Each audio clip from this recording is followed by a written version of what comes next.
우리 좌우에 한번 인사했으면 좋겠습니다. 좋은 아침입니다. 축복합니다.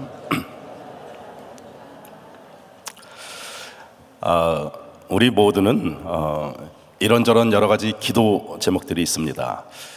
하나님이 우리의 기도에 응답하여 주심에 때로는 감사하고 또 하나님을 찬양하지만 때로는 기도 응답이 잘 안 될 때, 또 응답이 더딜 때는 답답하고 또 섭섭한 그런 마음도 듭니다. 하나님께서 은도 내 것이요 금도 내 것이라 라고 말씀하시는데, 우리에게 필요한 물질을 좀 넉넉하게 주시고 또 우리의 연약한 부분, 아픈 부분을 좀 잘 치료해 주시면 좋을 텐데, 때로 기도 응답이 없을 때는 또 하나님이 무관심한 것 같을 때는 좀 야속한 그런 생각이 들기도 합니다. 그래서 구하라 그리하면 주실 것이요, 찾으라 찾을 것이요, 두드리라 그리하면 열리리라 라는 이 말씀이 어떨 때는 마음에 선뜻 와닿지가 않습니다. 구하는 자에게 주신다는 말씀을 믿기는 하는데, 문제는 우리가 그렇게 구하고 찾고 열심히 매달려도 잘 응답이 안 될 때가 많습니다. 또 때로 더 급하고 또 절실한 그런 기도일수록 더욱 응답이 쉽게 오지 않는 것 같은 그런 생각이 듭니다. 그래서 사람들은 왜 기도의 응답이 잘 안 되는지에 대해서 분석도 하고 또 성경에서 그 해답을 찾으려고 노력도 합니다.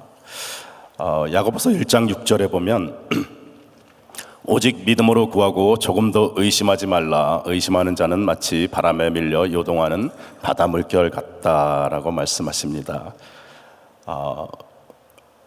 구하고 기도하는데 의심하는 마음이 자꾸 들어서 기도의 응답이 없다.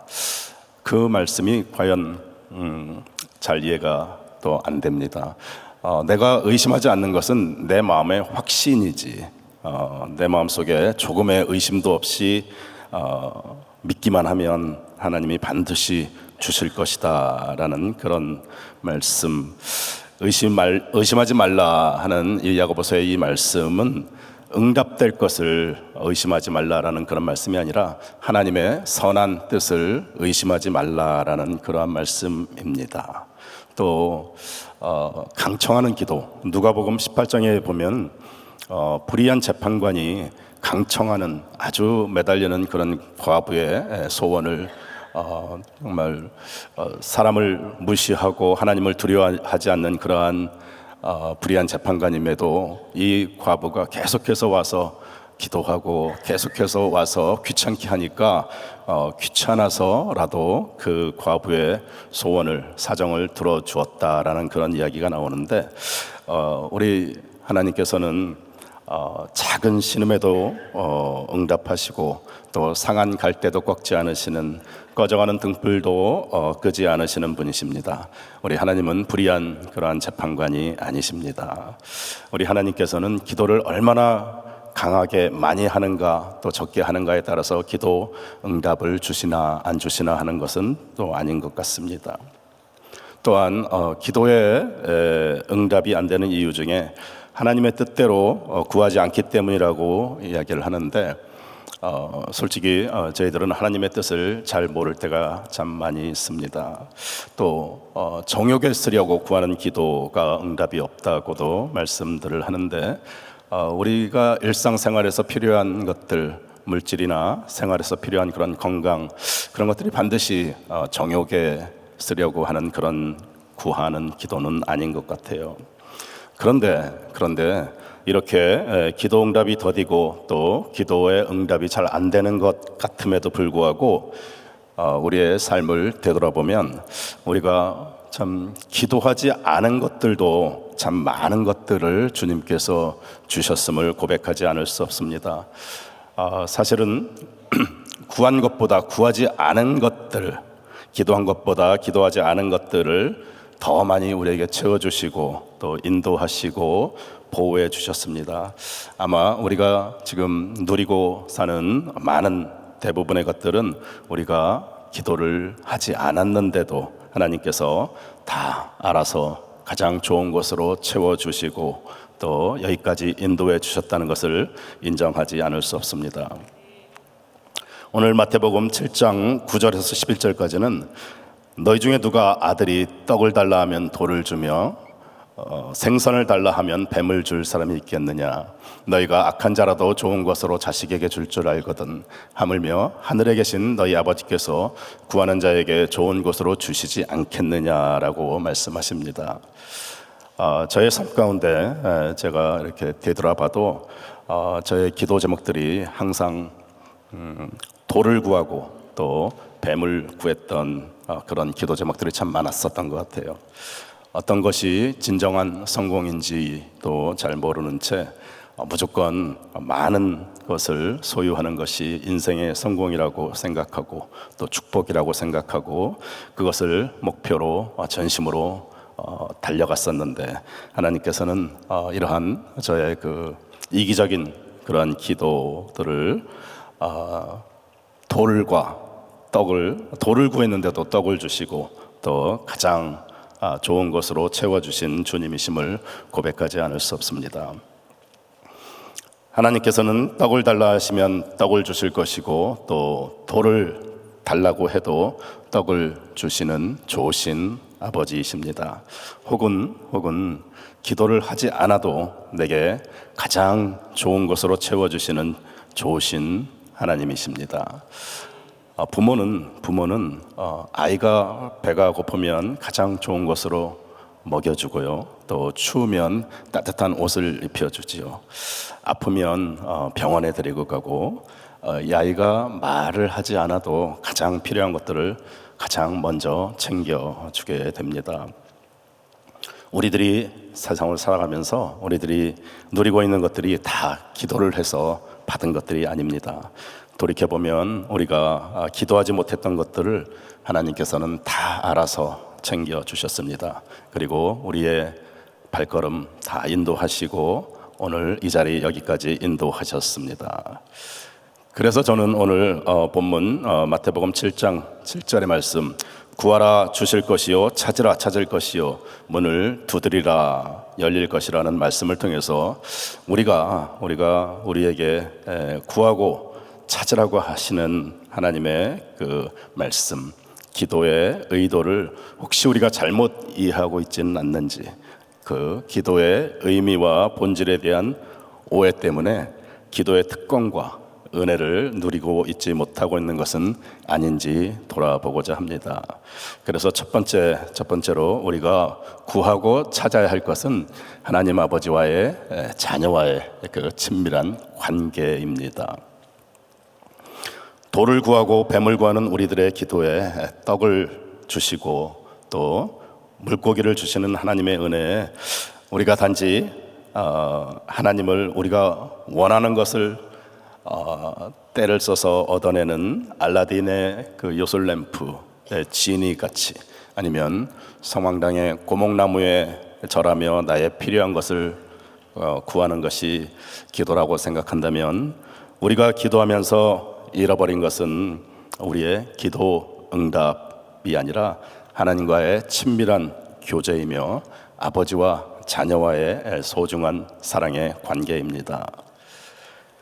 주님이 구하라 찾으라 두드리라고 말씀하시면서 가르쳐 주신 기도는 우리가 어떻게 하나님을 경험하는가 하는 것이고 하나님 아버지와의 관계를 우리가 어떻게 친밀하게 이어가고자 하는 것입니다. 그래서 기도의 본질은 하나님을 아버지로 경험하는 것이지 우리가 어떠한 필요한 것을 우리의 뜻대로 얻어내는 그런 수단은 아닌 것입니다. 기도는 우리의 간절한 그러한 기도 제목에 포장된 하나님 아버지의 또 우리가 하나님 아버지의 자녀인 우리의 관계를 계속해서 확인하고 또 친밀한 관계를 더욱 발전시켜 나가는 것입니다. 그래서 우리가 기도하고 구하고 찾아야 할 것은 나의 삶이 하나님의 손길 안에 있음을 믿고 나와 늘 함께 하시고 또 하나님이 나의 아버지가 되셔서 나를 통해서 하나님의 일을 반드시 반드시 이루어 갈 것이라는 그 하나님의 엄청난 사랑을 알아가는 것입니다. 우리가 감히 구하지도 못하고 기도하지도 못한 우리의 그 영원한 생명, 죄와 죽음의 문제를 해결해 주신 가장 확실한 하나님의 사랑의 증거는 이 세상의 물질이나 성공 또 건강도 아니고 바로 예수 그리스도의 십자가입니다. 그런데 이러한 예수 그리스도의 대속의 십자가의 은혜를 깨닫지 못하기 때문에, 이 하나님의 그 엄청난 사랑을 깨닫지 못하기 때문에 우리 어린아이 같은 우리들의 그 마음 가운데 하나님은 우리에게 필요한, 일상에 필요한 것들을 간구하며 또 그것을 하나님께서 채워주심으로 하나님에 대한 사랑을 조금씩 깨닫고 알아가는 그러한 방법이 바로 기도인 것입니다. 물질을 풍족하게 채워주시는 것이 하나님이 우리를 사랑하시는 증거가 아닙니다. 또 병든 몸을 치료하고 또 건강한 것이 하나님이 우리를 사랑하시는 증거도 아닙니다. 출애굽한 이스라엘 백성들이 홍해를 건너고 3일 동안 광야길을 가다가 먹을 물이 다 떨어졌어요. 다 떨어져서 하나님께 기도하며 부르짖을 때 큰 샘물이 나오는데, 그 샘물은 아주 쓴 마라의 쓴물이 있는 그러한 샘이었어요. 그리고 또 광야길을 또 걸어가다가 이번에는 12개의 샘물과 70개의 종려나무가 있는 엘림이라는 오아시스를 또 만나기도 합니다. 마라의 쓴물 또 엘림의 그 오아시스도 하나님의 백성들이 정착해서 그곳에 영원히 머물러 그러한 곳은 아니었습니다. 우리의 삶 가운데 마라의 쓴물을 만나기도 하고 또 엘림의 아름답고 편안한 오아시스도 만나지만 진정한 하나님의 축복은 하나님의 나라 가나안에 들어가는 것임을 기억하시기 바랍니다. 요셉이 형제들에게 질투를 받아서 온갖 고생 끝에서 결국 애굽의 총리가 되었습니다. 애굽의 총리가 되었고 또 정치를 또 잘하고 또 식량을 잘해서 많은 사람들을 구원했지만 그의 마지막 유언은 그래서 애굽에서 대대손손 총리로 편안하게 안락하게 잘 사는 것이 아니라 나중에 400년 후에 이스라엘 백성들이 가나안을 향해서 출애굽을 할 텐데 그때 내 뼈라도 나의 유골이라도 반드시 가지고 가라라는 것이 그의 유언이었고 창세기의 결론이었습니다. 그렇습니다. 가나안으로 가는 길, 하나님 나라에 갈 수 있는 길을 열어주신 길이고 진리고 생명 되신 예수 그리스도가 하나님이 우리에게 주시는 가장 확실한, 하나님께서 우리를 사랑하신다 하는 그러한 증거인 것을 믿으시기 바랍니다. 우리를 위하여 하나님과 화목제물이 되셔서 하나님과 우리의 관계를 회복하게 하시고 하나님이 나의 삶을 주관하시고 나를 사랑하시는 아버지인 것을 믿고 고백하며 살아가는 사람에게 예수님께서 이렇게 말씀하셨습니다. 무엇이든지 구하라 그러면 너에게 주실 것이요, 찾으라 그러면 찾을 것이고, 문을 두드리라 그러면 열릴 것이다. 그리고 독생자까지 아끼지 않고 너의 영원한 생명을 위해서 모든 것을 다 주신 하나님이 너의 가장 좋으신 아버지인 것을 기억하라 라고 말씀하십니다. 우리의 기도가 응답이 더디거나 또 응답이 잘 안 되는 것 같아도 우리는 바로 그 기도를 통해서 하나님이 나를 지키시는 아버지인 것을 경험하는 것입니다. 하나님이 나를 지키시는 아버지라는 것을 경험하는 것이 가장 큰 축복이고 기도를 통해서 우리가 구하고 찾아야 하는 것입니다. 지난주에 저는 아프가니스탄과 국경을 맞대고 있는 타지키스탄이라는 곳에 가서 TD를 섬기고 왔습니다. 그곳에서 TD 끝나고 이제 많은 성도님들이 간증을 하는데요. 그 간증 중에 한 간증이 너무 은혜가 돼서 함께 나누고 싶습니다. 그 한 성도님이 그곳에 그 마을에 있었는데 모두가 다 이슬람이 거의 거의 100% 이슬람인 그런 마을이에요.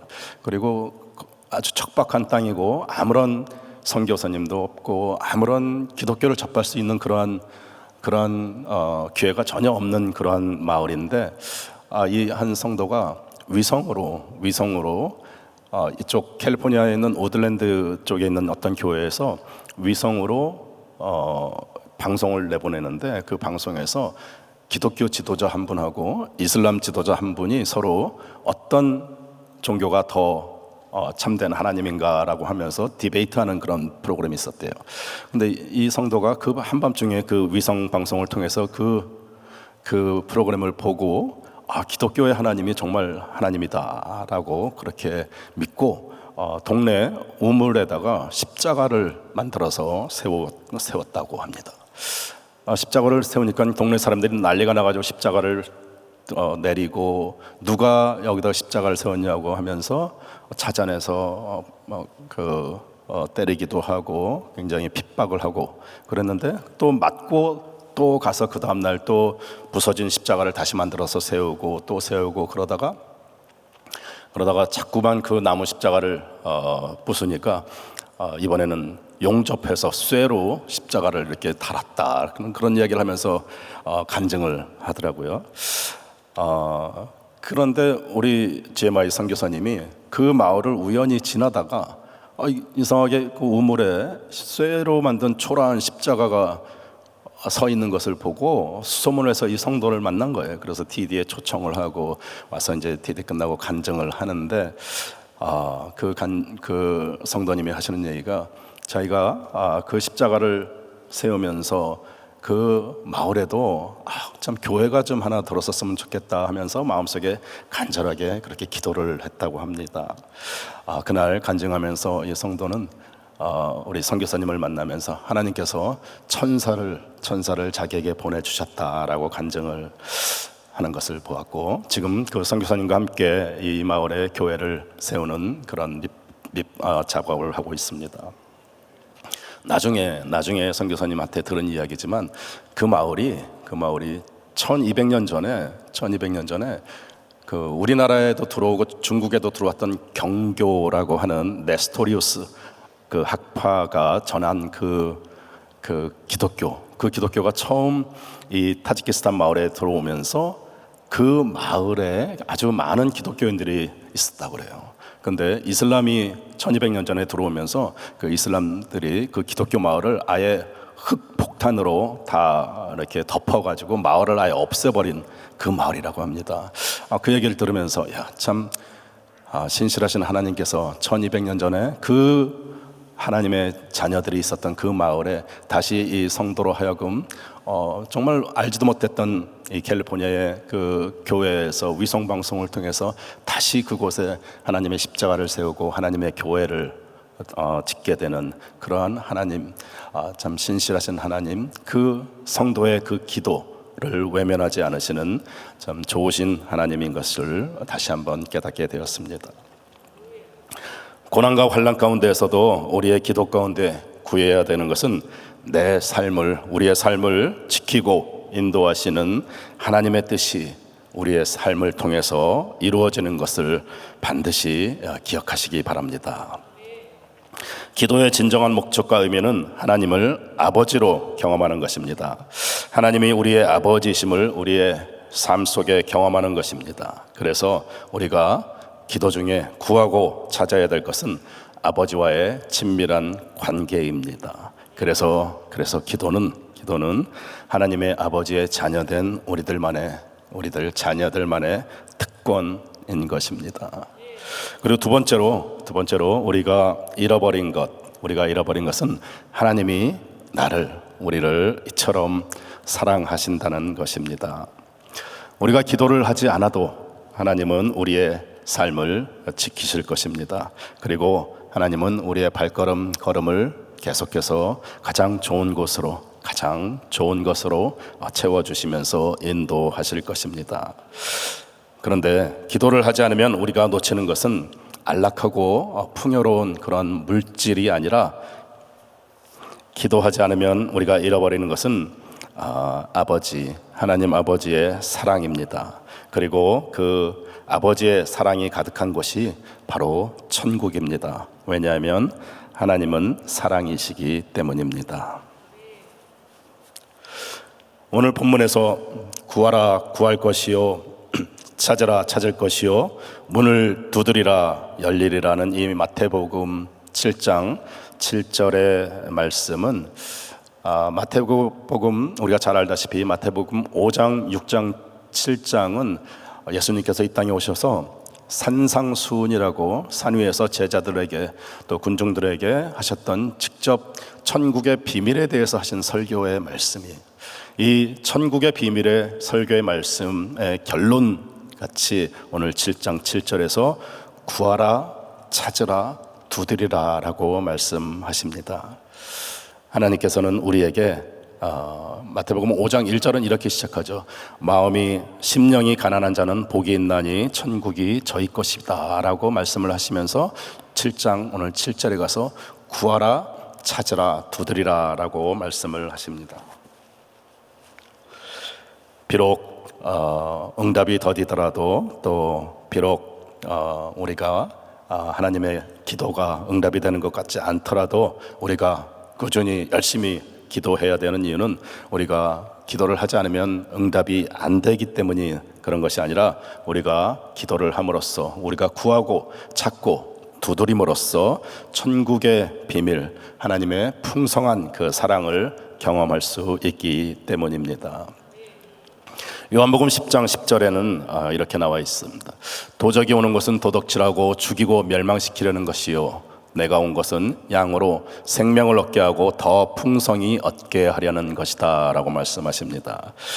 예수님께서 이 땅에 오신 것은 영원한, 우리로 하여금 영원한 생명을 얻게 하고 더 풍성히 얻게 하려는 것이다 라고 말씀을 하시는데요, 이 말씀의 의미는 영원한 생명이 풍성히 얻게 하려 한다라는 이 말씀의 의미는 그 영원한 생명이 천국에, 죽어서 가는 그 천국에만 있는 것이 아니고 이 땅에서도 풍성하게, 이 땅에서도 영원한 생명이 시작되어야 한다는 것입니다. 이 땅에 우리의 삶이 풍성한 삶이 되기 위해서 예수님께서 이 땅에 오셨다고 말씀을 하시는 것입니다. 우리의 신앙생활의 목적, 우리가 예수를 믿는 목적이 단지 천국에 가는 그러한 티켓을 받기 위한 것만이 아닙니다. 물론 예수님을 믿으면 천국에 갑니다. 그러나 천국은 죽어서 가는 곳이라고만 생각하고 이 땅에 사는 동안은 고난과 희생과 아픔과 고통 속에 인내하며 오직 주님 오실 날을 기다리는 그러한 비참한 삶이 아니라 이 땅에서의 삶이, 이 땅에서의 생명이 아무런 의미가 없는 그러한 기다림의 시간들이 아니라 이 땅에서도 하나님의 풍성한 그 사랑, 영원한 생명을 누리는 하나님의 풍성한 그런 삶이 되어야 하는 것입니다. 구원의 은혜와 영원한 생명의 천국을 소망하지만 오늘을 살아가는 우리의 삶이 풍성한 그러한 삶이 되기 위해서는 우리가 매일매일 예수님과 동행해야 하는 것입니다. 풍성한 삶이라고 해서 우리에게 고난이나 시험이 없는 것은 아니죠. 또 두려움과 위험도 있고 날마다 죄 가운데 넘어지고 또 흔들리기도 하고 길을 잃기도 하고, 그렇지만 그래도 우리의 삶이, 이 땅의 삶이 풍성하다고 이야기할 수 있는 것은, 이 땅의 삶을, 풍성한 삶을 누릴 수 있는 것은 예수님이 우리와 함께 하시기 때문입니다. 그리고 그 주님이 우리를 사랑하시기 때문입니다. 우리가 기도로 구하는 것이 세상에서의 안락과 성공뿐이라면 우리가 잃어버리고 있는 것은 기도의 응답뿐만이 아니라 예수 그리스도를 값주고 산 영원한 생명을 가진 자로서 예수님을 누리는 그러한 삶입니다. 정작 모든 것을 주시고 가장 귀한 영원한 생명을 주시는 예수님을 누리는 풍성함을 잃어버리고 살아가고 있지 않은지 돌아보기를 원합니다. 요한복음 2장에는 가나 혼인잔치에서 물로 포도주를 만드는 그 사건이 나와 있습니다. 그 혼인잔치 결혼식에 포도주가 떨어졌어요. 이 이스라엘에 포도주가 결혼잔치에 결혼식에 포도주가 떨어졌다는 것은 굉장히 큰 결례라고 합니다. 그래서 예수님께 말씀을 드리죠. 예수님, 포도주가 떨어졌습니다. 그랬더니 예수님께서 그게 나와 무슨 상관이 있느냐라고 말씀하시면서 저 큰 항아리들에 물을 갖다 채우라라고 말씀하시고 하인들이 물을 떠다가 그 항아리에 채웁니다. 그리고 그 물을 이제 손님들한테 갖다가 주라고 하니까 손님들이 그 물을 받았을 때는 아주 귀한 최상급의 포도주가 되어서 손님들이 이렇게 이야기합니다. 아니, 이 집은 어떻게 가장 귀하고 최상의 포도주를 가장 늦게 내오느냐. 보통은 가장 좋은 포도주를 먼저 내오고 어느 정도 취했을 때쯤 안 좋은 포도주들을 내오는 게 상례인데, 그리고 그들이 그 최상급의 포도주에 감격합니다. 그런데 물을 떠온 하인들과 제자들은 그 최상급의 포도주에 감격하는 것이 아니라 그 물로 포도주를 만드신 우리 예수님, 그 우리 메시아 되신 예수님에 대해서 감격했습니다. 또 베드로가 처음 예수님을 만날 때 밤이 새도록 물고기를 잡으려고 그물을 내렸는데 고기를 한 마리도 못 잡아요. 그때 예수님께서 오셔서 깊은데 그물을 내려라라고 말씀하십니다. 그때 말씀에 의지해서 베드로가 깊은 곳에 그물을 내리고 두 배 가득 찬 물고기가 올라오게 돼요. 그때 베드로는 그 2배에 가득 찬 물고기에 관심이 없었습니다. 그 2배의 물고기를 어떻게 할 것인가라는 그런 게 전혀 관심이 없고 예수님 앞에 무릎 꿇고 엎드려서 주여, 죄인이오니 저를 떠나소서라고 고백합니다. 만물을 다스리시고 우리에게 영원한 생명을 주신 예수 그리스도에게 더욱더 감격했던 것입니다. 우리가 세상을 살아가면서 우리의 꿈, 우리의 목표가 혹시 최상급의 포도주 아닙니까? 우리의 꿈이, 우리의 목표가 혹시 2배에 가득 찬 그러한 물고기 아닌가요? 우리의 꿈이 오비영이어가 아닙니까? 우리가 이러한 세상의 것들, 이러한 화려한 것들, 이러한 최상급의 포도주, 또 2배 가득 찬 물고기에 감격하기보다 우리는 예수님을 바라보시며 우리에게 영원한 생명 주시고 우리의 구세주로 오신 예수님에 감격하시기를 축원합니다. 사역에 지쳐 번아웃되어 주님에 대한 열정과 사랑이 식어버린 그때 우리가 잃어버린 것은 사역의 열매가 아니고 또 천국의 상급이 아니고 그 아들을 십자가에 못 박을 만큼 하나님이 나를 사랑하신다는 것입니다. 요한복음 21장에는 베드로가 예수님을 3번 부인하고 디베랴 바닷가에서 주님을 다시 만나는 그런 장면이 나옵니다. 그때 주님께서 베드로를 부르면서 이렇게 이야기하죠. 요한의 아들 시몬아, 내가 나를 사랑하느냐라고 3번 묻습니다. 베드로야, 내가 나를 사랑하느냐라고 묻지 않으시고 요한의 아들 시몬아, 내가 나를 사랑하느냐라고 묻습니다. 베드로는 참 예수님을 뜨겁게 사랑했던 열정의 수제자였고 예수님이 죽으시는 곳에 내가도 따라서 예수님께 가겠다라고 수없이 모든 제자들보다 앞서 나갔던 사람이었고요. 또 예수님이 계신 그 거친 파도 위를, 물 위를 걸었던 또 제자였기도 합니다. 근데 예수님께서 요한의 아들 시몬아, 내가 나를 사랑하느냐라고 묻습니다. 사역에 실패하고 예수님을 3번 부인하고 이제 정말 그 허탈감에, 절망감에, 실패감에 젖어 있는 베드로를 찾아와서 예수님께서 다시 묻습니다.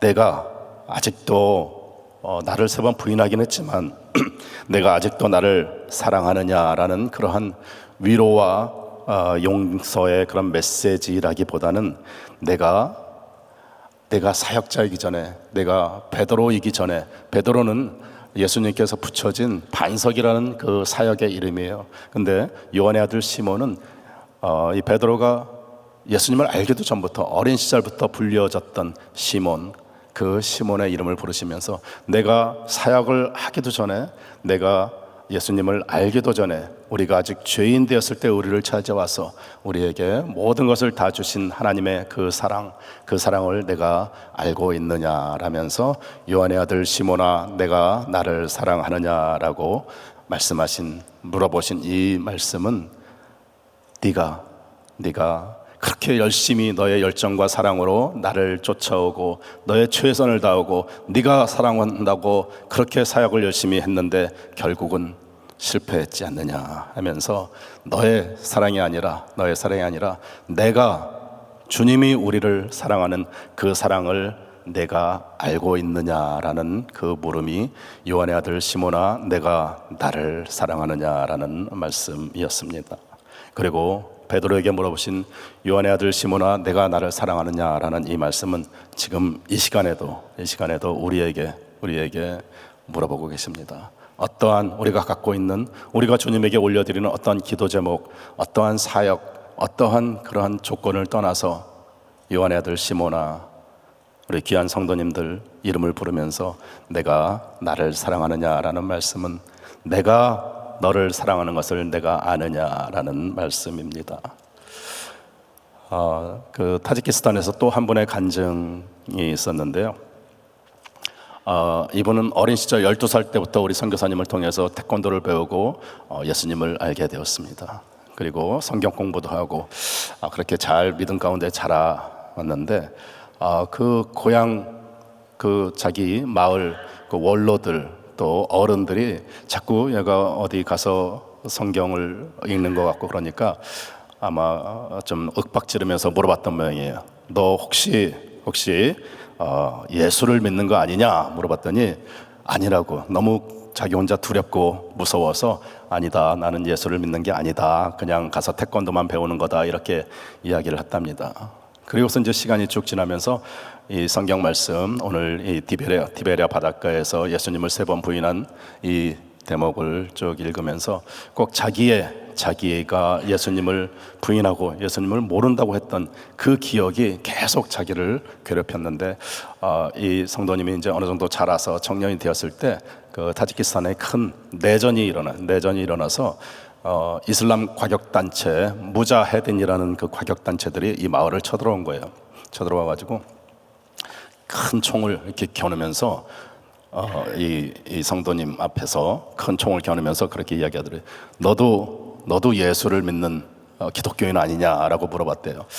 그때 자기가 어렸을 때 동네 어른들한테, 동네 원로들한테 나는 예수를 믿는 게 아니다, 예수를 모른다라고 그렇게 부인했던 그 예수를 3번 부인했던 베드로의 그 마음을 계속 갖고 있었는데 이땐 정말 총구 앞에서 너도 예수를 믿는 기독교인이 아니냐라고 그렇게 물어봤을 때 이제 나에게 이것이 마지막인가 보다라고 생각을 하면서 더 이상 예수를 모른다고 부인을 할 수가 없어서 맞습니다, 나는 예수를 믿는 기독교인입니다 하고 이제 죽을 각오로 그 얘기를 했다는 거예요. 근데 너무도 두렵고 떨렸던 그 순간 그렇게 나는 예수를 믿는 기독교인입니다라고 고백을 하고 그 순간 막 갑자기 시끄러운 소리가 나더니 그 무자헤딘 그 단체들이 차를 막 몰고 와서 지금 빨리 급한 일이 있어서 다른 마을로 가야 되니까 빨리 차에 타라라고 그러더래요. 그래서 이 자기를 겨누고 있던 그 청년이 자기를 한참 바라보더니 그냥 총을 거두어서 갔다라는 그런 간증을 들었습니다. 로마서 10장 9절에는 이렇게 말씀하십니다. 내가 만일 내 입으로 예수를 시인하며 또 하나님께서 그를 죽은 자 가운데서 살리신 것을 내 마음에 믿으면 구원을 얻으리니 사람이 마음으로 믿어 의에 이르고 입으로 시인하여 구원에 이르느니라 라고 말씀하십니다. 이 말씀을 다시 한번 되새기게 되었습니다. 우리가 기도하고 간절히 원하는 것이 십자가의 물과 피를 다 흘리시기까지 우리를 사랑하시는 예수님이기를 소망합니다. 우리의 기도가 잃어버린 주님의 사랑을 다시 찾는 것이기를 원합니다. 내가 주님을 얼마나 사랑하는지 나로부터의 열정과 사랑이 무너질 때 비로소 나를 잠잠히 바라보시며 예수님의 사랑 때문에, 그 사랑 때문에 다시 기도의 자리로 돌아갈 수 있고 다시 일어날 수 있고 결코 포기할 수 없는 하나님의 나라, 하나님의 꿈을 이루어가는데 온전히 헌신할 수 있는 것입니다.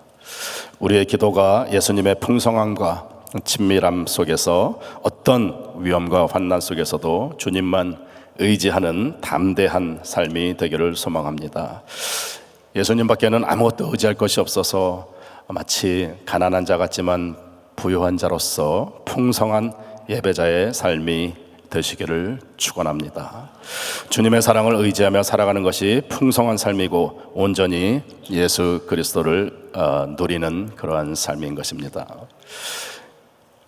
예수 그리스도를 누리는 것은, 예수님과 동행한다는 것은, 우리의 삶이 다시 풍성해질 수 있는 것은 어떠한 그런 상황과 환경이 아니라 하나님을 내가 하나님을 마음을 다하고 목숨을 다하고 뜻을 다해서 하나님을 사랑한다는 것보다 훨씬 더 주님께서 주님의 마음을 다하고 주님의 목숨을 다하고 주님의 뜻을 다해서 우리를 사랑하셔서 그 아들을 십자가에 못 박으신 그 절대적인 그 사랑, 그 무조건적인 사랑을 아는 것입니다. 이 사실 때문에 환난과 고난 속에 처해도 또 가난해도 낙심할 수 없습니다. 이 사실 때문에 형통해도 또 많은 것을 소유했다고 해도 결코 교만할 수 없습니다.